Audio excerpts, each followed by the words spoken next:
Hello guys, welcome back to this channel. In today's video, I'm going to show you how you can turn off automatic share to Facebook on your Instagram post.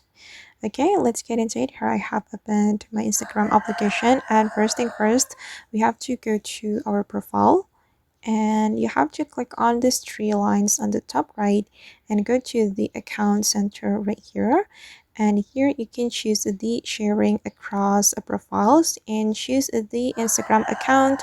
You want to turn off the automatic share post to Facebook, and I'm gonna go with this Instagram account.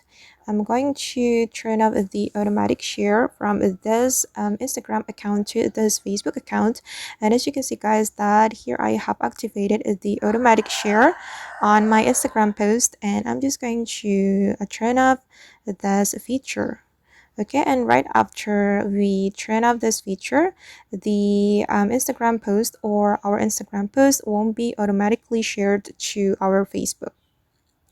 Alright guys, and that's how we can turn off automatic share to Facebook on Instagram post. I hope this tutorial will be useful for you.